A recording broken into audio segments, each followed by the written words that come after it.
آج ہم ایک ایسی تحریر کا گہرائی سے جائزہ لے رہے ہیں جو مسلم معاشرے کی کچھ اہم سماجی اور معاشی حقیقتوں پر آپ کہہ لیں غور و فکر کی دعوت دیتی ہے۔ جی، یہ کوئی باقاعدہ تحقیقی مقالہ تو نہیں ہے، لیکن ایک مشاہداتی قسم کی تجزیاتی تحریر ہے جو معاشرے کی ترجیحات کو سمجھنے کی کوشش کرتی ہے۔ بالکل، اور خاص طور پر یہ دیکھتی ہے کہ تعلیم اور روزمرہ کے کاروبار ان کے انتخاب میں کیا تعلق ہے۔ ہاں بالکل۔ جی، اس تحریر کا جو نقطۂ آغاز ہے نا، وہ ایک بڑا زمینی مشاہدہ ہے۔ مصنف نے مسلم اور دیگر کمیونٹیز، خاص طور پر جہاں ہندو اکثریت ہے، ان علاقوں کے محلوں میں جو معاشی سرگرمیاں ہیں نا، ان کے فرق کو بنیاد بنایا ہے۔ اچھا، کس قسم کا فرق؟ مطلب ایک طرف آپ دیکھیں تو کھانے پینے کے کاروبار، ہوٹلز، ریسٹورانٹس، یہ زیادہ نظر آتے ہیں، جی جی۔ اور دوسری طرف سکولز، کالجز، کوچنگ سینٹرز، مطلب تعلیمی اداروں کا ایک پورا جال سا بچھا نظر آتا ہے۔ تو آج ہماری کوشش یہی ہوگی کہ اس تحریر میں جو باتیں ہیں، جو مشاہدات ہیں، جو دلائل ہیں، ان کو ذرا تفصیل سے سمجھیں جی بالکل۔ اور یہ جاننے کی کوشش کریں کہ مصنف کے خیال میں ان مشاہدات کا کمیونٹی کی مجموعی حالت، اس کے مستقبل، اس پر کیا اثر پڑتا ہے۔ صحیح۔ چلیں تو پھر اس تحریر کے نکات میں گہرائی تک اترتے ہیں۔ تو بات شروع ہوتی ہے اسی بنیادی مشاہدے سے۔ تحریر کہتی ہے کہ بھئی مسلم محلوں میں جائیں تو بریانی، چکن فرائی، کباب، قیمے کی کچوری، چائے کی دکانیں، یہ سب عام ہیں۔ جی ہاں، کھانے پینے کی چیزیں۔ ہاں، وہ کاروبار جو فوری ضرورت پوری کرتے ہیں، یعنی کھانے پینے سے جڑے ہوئے۔ اس کے برعکس ہندو اکثریتی محلوں کا نقشہ وہ کہتا ہے مختلف ہے۔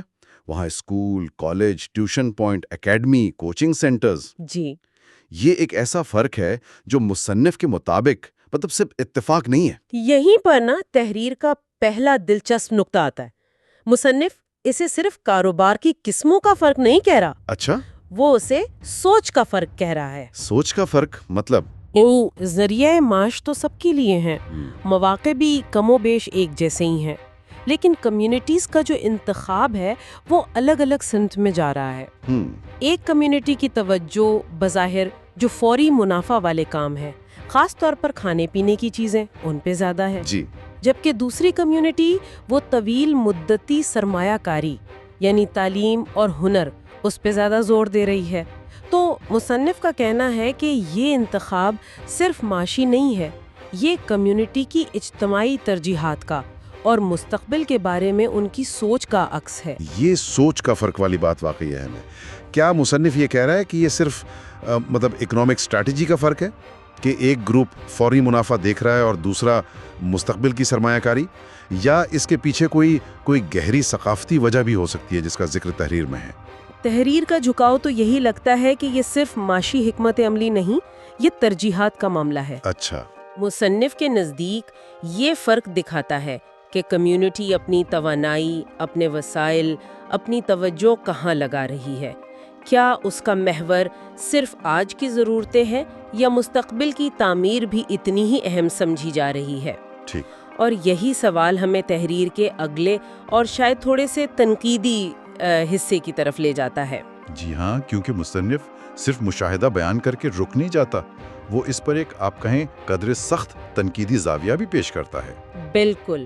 تحریر میں اس بات میں تشویش ظاہر کی گئی ہے کہ اگر کوئی قوم تعلیم جیسی بنیادی ضرورت کو مطلب پیچھے ڈال دے اور صرف پیٹ پوجا میں یعنی کھانے پینے اور جسمانی ضرورات پوری کرنے میں حد سے زیادہ لگ جائے تو پھر کیا ہوتا ہے؟ بالکل، اور اس میں وہ مزید اضافہ کرتا ہے وقتی تفریحات کا بھی، جیسے فلمی ہیروز کا ذکر ہے، ٹائیگر اور پٹھان کا حوالہ دیا گیا ہے۔ ہاں، میں نے بھی دیکھا۔ ان کی دیوانگی یا پھر اپنا قیمتی وقت شاعری، مشاعروں اور مصنف کے الفاظ میں دیگر غیر ضروری سرگرمیوں میں ضائع کرنا۔ ثقافتی سرگرمیوں کی اپنی جگہ ہے۔ جی ہاں، بالکل۔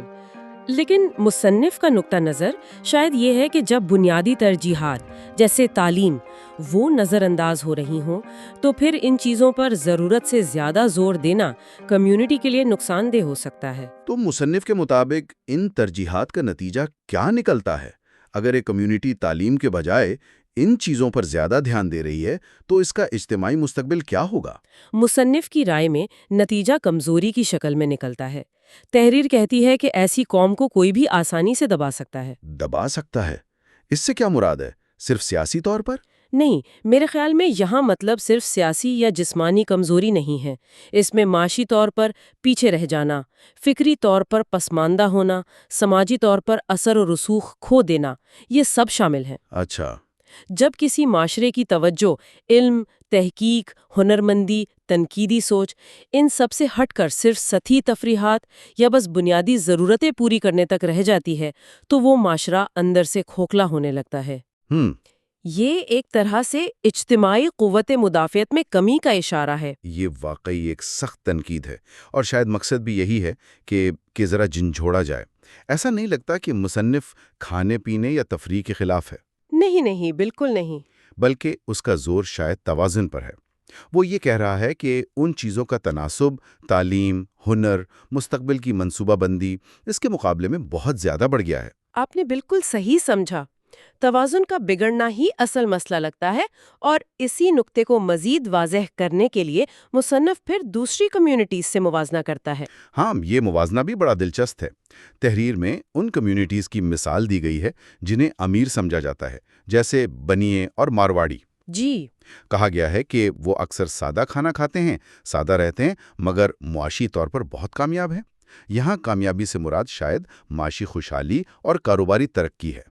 اور اسی مثال کے بالکل برعکس تحریر پھر سوال اٹھاتی ہے کہ مسلم کمیونٹی جو مصنف کے مشاہدے کے مطابق چکن، مٹن، کباب، بریانی جیسی مطلب نسبتاً بہتر یا زیادہ پرلطف سمجھی جانے والی غذائیں استعمال کرتی ہے، وہ مجموعی طور پر زندگی کی دوڑ میں، خاص طور پر معاشی اور تعلیمی میدان میں پیچھے کیوں ہے؟ یہ تضاد تو واقعی سوچنے پر مجبور کرتا ہے۔ جی، مصنف یہاں کھانے پینے کے معیار اور زندگی میں کامیابی کے درمیان ایک غیر متوقع بلکہ الٹا تعلق دکھانے کی کوشش کر رہا ہے۔ وہ پوچھ رہا ہے کہ کیا اچھا کھانا پینا لازمی طور پر بہتر زندگی یا ترقی کی علامت ہے؟ یہ موازنہ یقیناً آپ کہہ سکتے ہیں متنازع ہو سکتا ہے، کچھ لوگوں کو شاید ناگوار بھی گزرے۔ ہو سکتا ہے۔ لیکن اگر ہم مصنف کے مقصد کو سمجھیں تو شاید وہ یہ کہہ رہا ہے کہ کامیابی کا اصل راز کھانے پینے کی چیزوں میں نہیں، بلکہ صحیح ترجیحات میں، محنت میں، منصوبہ بندی میں اور وسائل کے صحیح استعمال میں ہے۔ بالکل، وہ سادہ طرز زندگی اور معاشی کامیابی کے درمیان ایک ممکنہ تعلق کی طرف اشارہ کر رہا ہے، جس کی بنیاد طویل مدتی سوچ ہے۔ صحیح۔ بالکل، اور یہیں سے تحریر اپنے مرکزی خیال یعنی تعلیم کی جو فیصلہ کن اہمیت ہے اس کی طرف واپس آتی ہے۔ یہ موازنہ دراصل تعلیم کی ضرورت کو اجاگر کرنے کے لیے ایک طرح سے تمہید کا کام کرتا ہے۔ جی ہاں، اب تحریر کا جو بنیادی پیغام ہے وہ کھل کر سامنے آتا ہے۔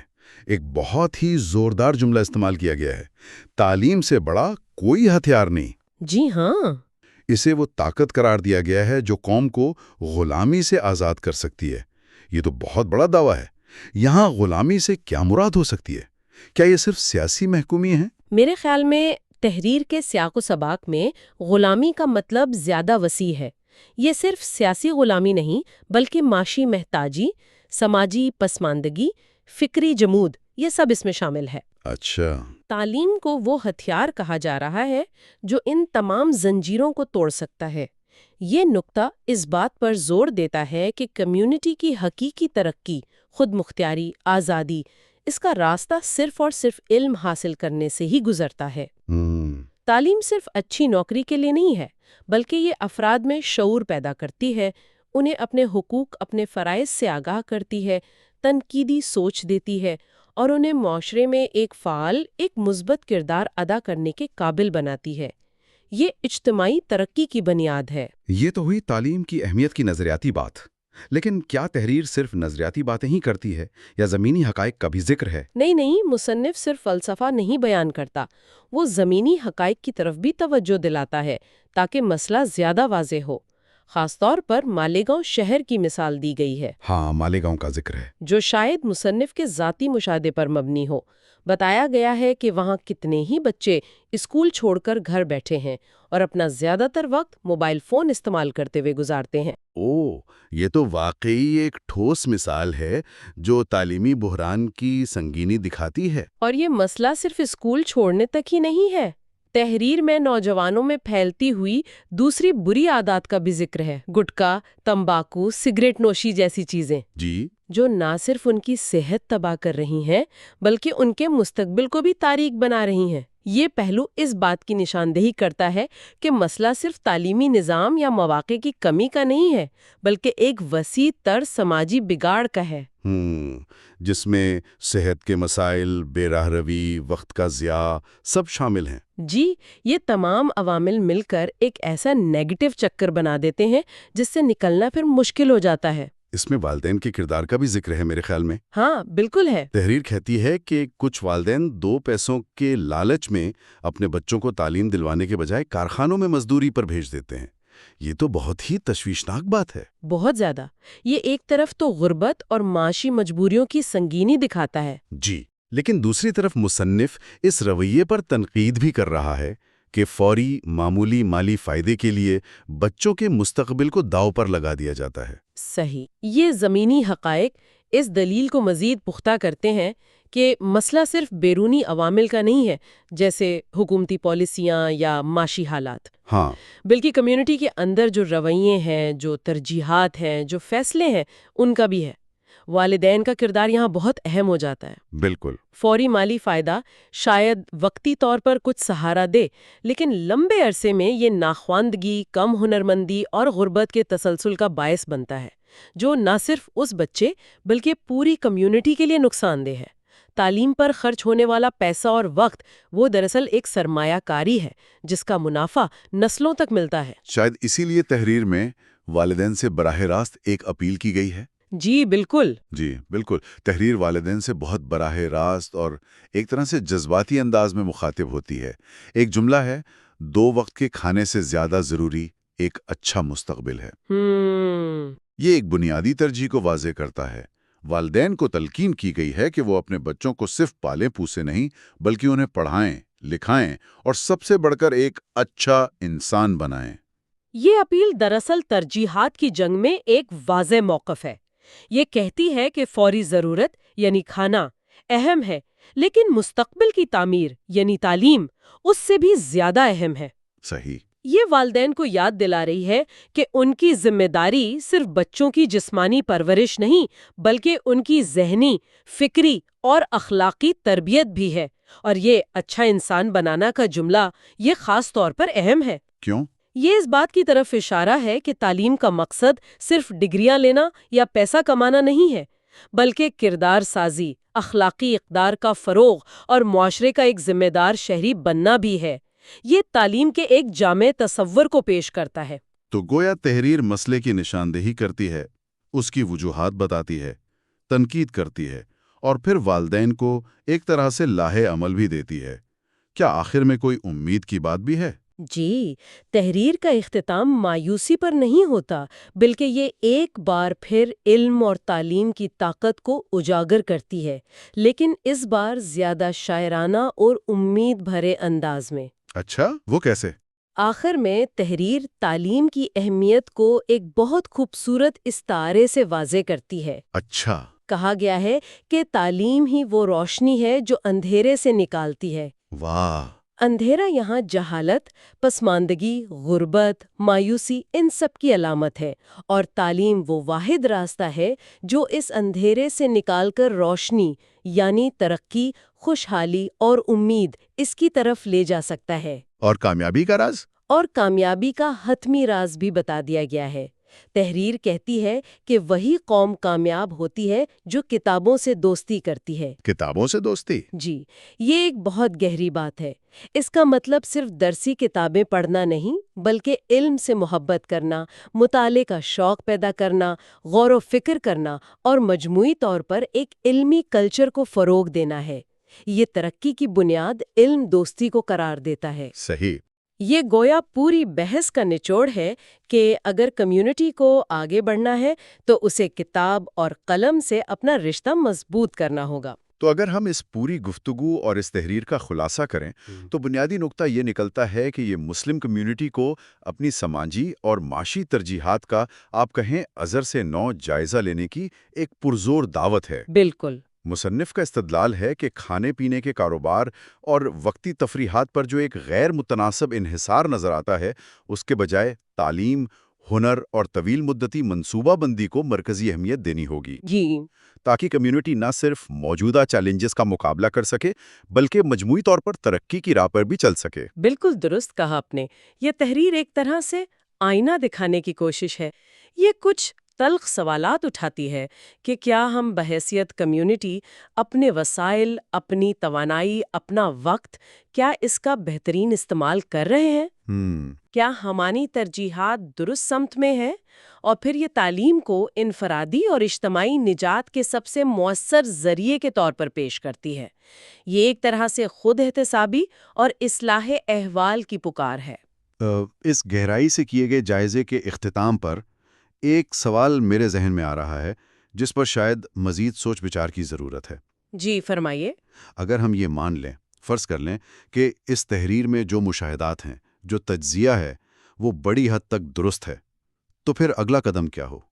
مطلب کمیونٹی کی سطح پر وہ کون سے ٹھوس، عملی، قابل عمل اقدامات ممکن ہیں جو نہ صرف تعلیمی شعور کو بڑے پیمانے پر بیدار کریں بلکہ وہ جو معاشی اور سماجی رکاوٹیں ہیں جن کا ذکر ہوا، جیسے غربت کا دباؤ یا نوجوانوں میں مایوسی اور بری عادات، ان کو دور کرنے میں بھی مددگار ہوں۔